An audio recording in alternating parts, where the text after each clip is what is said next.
e retrocessos, com a palavra Floriano Martins de Sá Neto, presidente da Associação Nacional dos Auditores Fiscais da Receita Federal do Brasil, ANFIP. Obrigado.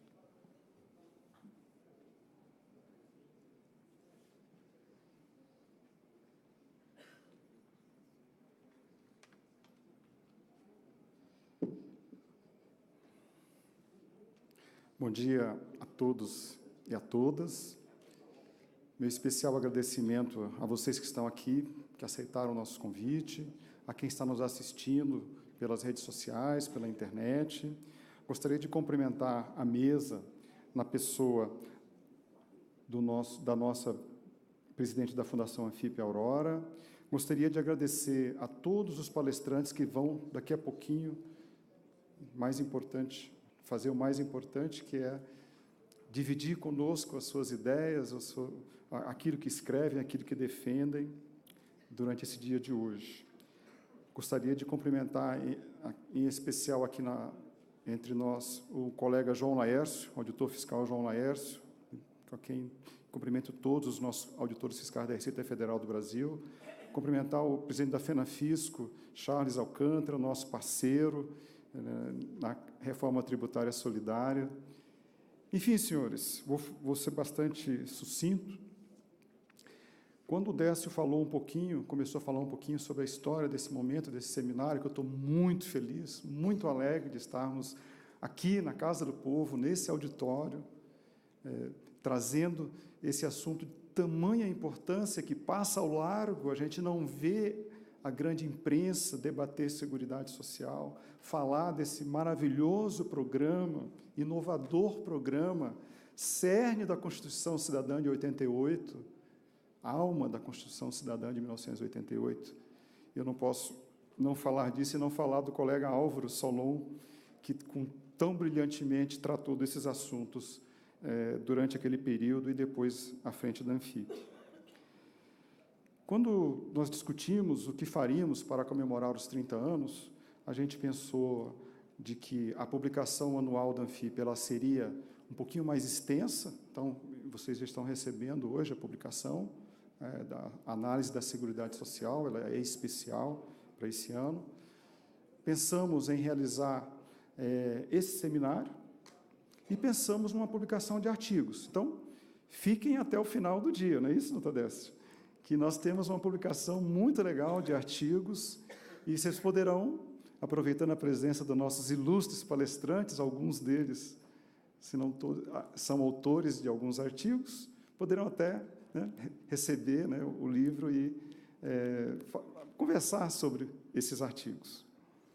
Bom, a ANFIP aí sempre, a gente fica tentado a falar sobre o nosso ofício. Nós somos auditores fiscais, nós cuidamos das contas públicas, nós arrecadamos os impostos. Isso é que notabilizou a atuação da ANFIP na questão da Seguridade Social e fez o contraponto a tanta mentira, agora o nome da moda é fake news, que se fala sobre o sistema de seguridade e sobre a própria Previdência Social como a política pública mais importante do ponto de vista social e econômico. Então, nós falamos, não, vamos sair disso, vamos fazer algo que julgamos necessário. Passados 30 anos, vamos beber de novo na fonte do Constituinte originário, vamos nos colocar lá atrás, e daí, de lá de trás, fazemos a reflexão sobre o que nos levou a estarmos hoje discutindo esse assunto da forma como está sendo posta, por exemplo, na PEC 287, ou no que se avizinha a partir de janeiro de 2009. Então, a ideia e a sugestão foi essa: vamos realçar os aspectos da Constituição. Realmente, usar a Constituição como fonte para lá bebermos e para lá nos revigorarmos nessa defesa que fazemos há 30 anos do sistema de Seguridade Social como parte no nosso dia a dia de auditor fiscal da Receita Federal. Em relação à previdência social, o que nós observamos de inovador, eu poderia falar, eu cito a área rural.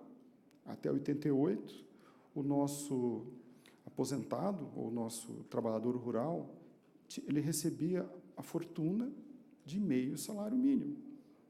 Então, vocês imaginem o tamanho, o resultado de inclusão, de desenvolvimento, o que houve de movimento da economia com essa simples constatação. Não há diferença mais entre o trabalhador rural e o trabalhador urbano. Cada um terá direito a um mínimo, que é o salário mínimo. Então, a gente precisa realçar essas coisas, porque o programa da Previdência Social Rural é muito atacado. Fala-se muito do desfinanciamento do programa, mas muito desse desfinanciamento não tem nada de responsabilidade do beneficiário do programa da Previdência Social Rural.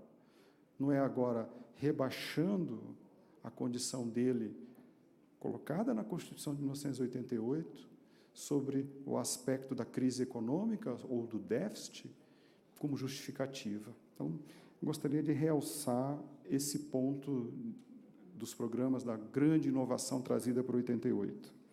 Na assistência social, não podemos também deixar de falar da LOAS, que também estabeleceu benefícios não inferiores ao salário mínimo a idosos e deficientes.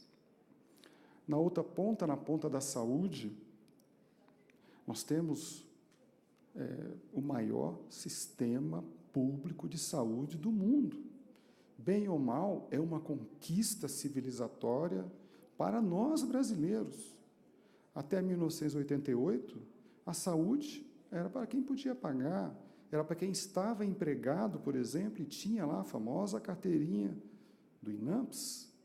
Aos demais, era as santas casas de misericórdia, ou morrer à míngua, ou então ter dinheiro suficiente para bancar a sua saúde. Então, é necessário falar dos avanços que tivemos ao longo dos anos, dos programas complementares à saúde, e algum desses avanços conseguidos a duras penas foram, ao longo dos anos, retrocedendo. Então, por isso que, quando nós pensamos no título, né, Décio? A gente falava, mas nós vamos falar de retrocesso? Sim, nós temos que falar também do que aconteceu de ruim ao longo desses 30 anos na nossa avaliação, que prejudicou a imensa maioria da população mais humilde. E eu não poderia deixar de falar, nesse momento, do principal problema, do principal retrocesso, não só dos programas sociais, mas de todos os programas governamentais, que vão desde o salário dos servidores, investimentos, educação, polícia, contidos na Emenda Constitucional de número 95 de 2016. Sem dúvida nenhuma, nesses 30 anos é o maior retrocesso que nós temos, nos insurgimos contra, mas a vontade dos nossos parlamentares foi aprovar a toque de caixa, sem sequer haver o real convencimento dos senhores parlamentares das consequências que adviriam da Emenda 95 e que já no seu primeiro ano já podemos constatar. As constantes alterações na área do RGPS, da legislação de custeio de benefícios, trazendo insegurança jurídica, uma legislação que, às vezes, nem lei, mas de regulamentos, dificultando o acesso aos benefícios do regime geral, através do INSS. Sempre olhando o lado da despesa, o lado do custeio, e nós, aqui do lado da Anfip, entendemos que sim, que previdência, o regime geral, tem que ser sempre melhor gerida, mas não dá para fechar mais os olhos para o outro lado da balança, o lado da receita. Nós temos uma previsão de renúncias fiscais em 2018 nesse ano, somente com contribuições para a Seguridade Social, de 150 bilhões de reais. Ou seja, a União, em plena crise econômica, queda de arrecadação, ela simplesmente, e não é nem tributo, são contribuições constitucionalmente destinadas a esses programas. E o problema é no lado do custeio, gastamos muito. A Anfip tem a obrigação, enquanto auditores fiscais da Receita Federal do Brasil, de chamar a atenção para esse grave problema. E não poderia deixar também de aproveitar esse momento de falarmos da PEC 287. Na sua redação original e também no que foi aprovado na comissão especial e depois num relatório do relator, no substitutivo, altera profundamente a condição do regime previdenciário, dos segurados do regime geral, dos regimes próprios, fazendo também uma fragilização imensa à previdência complementar dos servidores públicos. Nós não podemos deixar de falar sobre essa PEC. Então, senhores e senhoras, colegas, convidados, nós chamamos a atenção nesse seminário justamente para isso. Passados esses 30 anos, nós viemos aqui hoje como num casamento de bodas, eu não sei 30 anos que bodas que é, se são de prata, não sei, mas que cheguemos às bodas de ouro, em breve, uns 50 anos, esperamos. De pérola. As mulheres sempre são mais atentas a esses detalhes. Vamos beber nessa fonte originária da Constituição para revigorar o nosso compromisso. Nós temos e prescrevemos como solução ou como sugestão para que essa casa se debruce o lado da Receita. A reforma primeiro pelo lado da Receita, a reforma pelo lado que foi encaminhado pela CPI da Previdência, que traz uma série de medidas administrativas em que não há necessidade de se alterar a Constituição, há que se ter apenas vontade política, como, por exemplo, o caso das renúncias fiscais que aqui falei.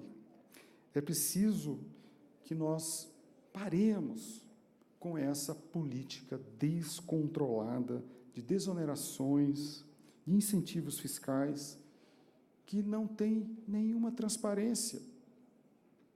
Pouca transparência a nível federal, nenhuma a nível dos estados e dos municípios. Dinheiro saindo pelo ralo. Dinheiro que faz falta à saúde, à previdência, à assistência social e a todos os programas sociais do governo. Mais um último número, a renúncia fiscal para 2018, alcançando 287 bilhões de reais. Digo isso e pergunto, e o problema é pelo lado do programa, pelo lado da despesa? Não é. Pessoal, já partindo para o encerramento, eu acho que, da minha parte, estou extremamente convencido, a Anfip está extremamente coesa, no entendimento que nós temos que falar, sim, da dignidade da pessoa humana, essência de qualquer Estado democrático de direito. E isso passa pela preservação das relações estabelecidas pelos princípios constitucionais, pelas leis, e cito com particular, enaltecendo um princípio que acho que nós vamos ter que nos apegar muito a ele a partir do ano que vem, que é o princípio que fala do não retrocesso social, que veda a restrição ou a supressão dos direitos fundamentais dos trabalhadores. Vou falar dos trabalhadores, estejam eles na atividade ou aposentados. Eu gostaria de citar um trecho do livro por um pacto social, do emérito professor, juiz do trabalho, Jorge Luiz Souto Maior. Aspas. Importa compreender que os direitos sociais são fruto de compromisso firmado pela humanidade para que se pudesse produzir concretamente justiça social dentro de uma sociedade capitalista. Esse compromisso em torno da eficácia dos direitos sociais se institucionalizou em diversos documentos internacionais, nos períodos do pós-guerra, representando também, portanto, um pacto para a preservação da paz mundial. Sem justiça social, não há paz, preconiza o preâmbulo da Constituição da Organização Internacional do Trabalho. Quebrar esse pacto significa, portanto, um erro histórico, uma traição aos nossos antepassados e também assumir uma atitude de irresponsabilidade com relação às gerações futuras. Os direitos sociais constituem a fórmula criada para desenvolver o que se convencionou chamar de capitalismo socialmente responsável. Fecha aspas. Nós temos hoje no Brasil um capitalismo à brasileira que produz a cada ano legiões e legiões de injustiçados, legiões de desempregados, legiões de cidadãos que perdem a condição até de procurar emprego, que poderão vir a ficar numa situação ainda pior se nós não nos posicionarmos concretamente. Nós viemos aqui reafirmar o compromisso da Anfip pela manutenção dos direitos sociais assegurados na Constituição de 88, em grande parte representados pelos direitos da Seguridade Social. Viemos aqui informar, ao final, que não somos contra a reforma. A Anfip não é contra a reforma da Previdência, mas, efetivamente, a PEC 287 é a PEC do desmonte da Previdência Social, é a PEC do desmonte da assistência social. Temos, e não poderia deixar de, ao terminar, de não falar de uma iniciativa pioneira que a Anfip tomou há mais de um ano, juntamente com a nossa parceira, a Federação Nacional do Fisco Estadual, que estamos aqui com vários dirigentes presentes, a quem saúdo, a cada um. Querem falar de receita? Temos um assunto. Nós, desde o ano passado, juntos, Anfip e FENAFISCO, estamos à frente de uma iniciativa que colocamos à sociedade. Ela é chamada Reforma Tributária Solidária. Ela tem como norte dotar os orçamentos públicos de recursos suficientes. Ao Pacto Social de 88, nós fizemos o quê? Desenhamos um sistema tributário capaz de sustentar o Pacto Social de 1988. Nós entendemos que, no Brasil, quem ganha muito paga pouco imposto e quem ganha pouco paga muito, para não seguir muito mais adiante. Entendemos que deverá ser restabelecido um princípio constitucional da capacidade contributiva. Entendemos que os impostos e as contribuições sociais, elas podem sim ser utilizados como um mecanismo indutor da redução das desigualdades, do desenvolvimento econômico e ele efetivamente trazer a justiça social, a justiça tão necessária ao Brasil e aos brasileiros. Era esse o recado para esse seminário. Estamos muito orgulhosos dos palestrantes que aceitaram o convite. Chamo para que fiquemos aqui o dia inteiro e, ao final, a publicação que lançaremos também com muita satisfação e orgulho. Muito obrigado e que tenhamos um bom dia de trabalho.